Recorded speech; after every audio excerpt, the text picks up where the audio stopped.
अस्सलामुअलैकुम, welcome to our channel VD voice of drama. इश्क पे परवाह किस नंबर 15 में आतिफ अपनी पुप्पो से 8-9 हज़ार मांगता है तो हमेशा की तरह कहती है अभी तो मेरे पास नहीं है, अरेंज करना मुमकिन नहीं। तो वो कहता है कोई बात नहीं, मैं कल दुकान पर चला जाऊंगा और किराया ले आऊँगा।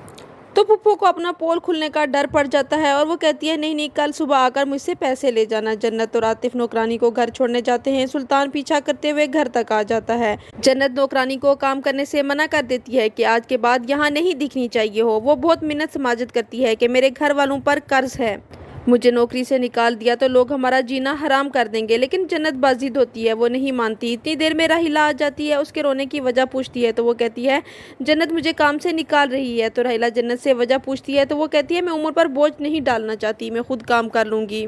तो राहिला जवाब देती है कि हमारे हालात अब ठीक है, उम्र की प्रमोशन हो गई है, हम इसे अफोर्ड कर सकते हैं और हम कौन होते हैं किसी को ऐसे बेरोजगार करने वाले।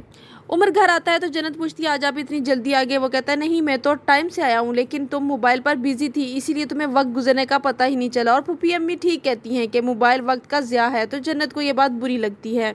आतिफ सबको खुशखबरी सुनाता है कि उसका एडमिशन यूएसए में हो गया है। तो फूफी कहती हैं फीस कैसे जमा करवाई। तो उमर बताता है हमने फ्लैट बेच दिया। तो वो कहती हैं वाह, मुझसे पूछा गवारा ही नहीं किया।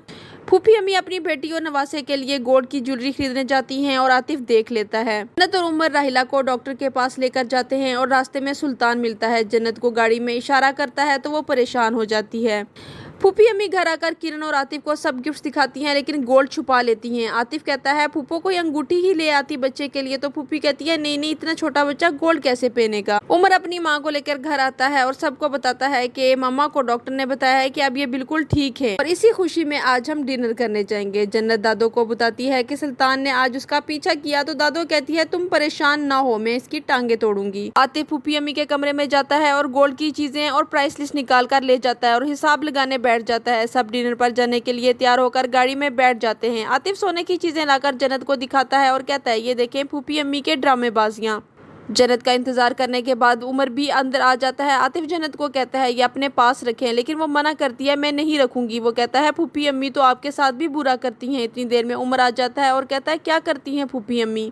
तो वो बताता है फूफी अम्मी हमारे साथ क्या कर रही हैं, किराया ले रही हैं, बेटी को महंगे महंगे गिफ्ट दे रही हैं। तो वो कहता है तुम्हें तो किसी चीज़ की कमी नहीं है। लेकिन वो कहता है फूफो धोखा कर रही हैं हमारे साथ और मरी मैं आपके पास गई हमें बगैर बताए। उमर जन्नत को कहता है कि तुमने इसको सब कुछ बताया है। तो आतिफ कहता है कि नहीं, मुझे भाभी ने कुछ नहीं बताया। उमर आतिफ को कहता है कि ये सारी बातें यहीं पे ख़त्म करो। तो वो कहता है कि नहीं, मैं फूफी अम्मी की तरफ जा रहा हूँ उनकी हकीकत सब पर खोलने के लिए। उमर उसको गिरबान से पकड़ता है और जन्नत को धक्का देता है। ये सब राहिला देख लेती है। उधर दातो सुल्तान की टांगे तोड़ने आ जाती है। उसका बाप कहता है फूफी इसका पहले एक्सीडेंट हुआ है, टांग टूटी हुई है। तो दादो कहती है अच्छा हुआ है, अल्लाह ने सजा दी है, ये जन्नत का पीछा कर रहा था। तो उसकी माँ कहती है बस करें, पीछा छोड़ दे मेरे बेटे का, कितनी बद्दुआएं देंगी इसको।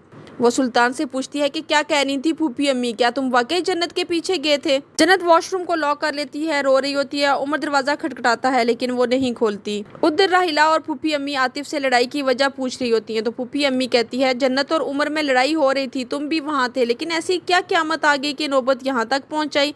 तो आतिफ कहता है आप खुद जाके भाई से पूछ लें। राहिला कहती है मेरे घर में बच्चों ने कभी ऊंची आवाज़ में एक दूसरे से बात तक नहीं की, लेकिन आज मेरे घर में क़यामत आ गई, दोनों भाई आपस में लड़ पड़े। तो फूफी अम्मी कहती हैं ये सब जन्नत की वजह से हुआ है। राहिला गुस्से से जन्नत की तरफ जाती है। यहाँ ख़त्म होती है किस नंबर 15 किस नंबर 16 देखने के लिए हमारे साथ रहिए। Keep watching and don't forget to subscribe our channel. Take care, अल्लाह हाफिज़।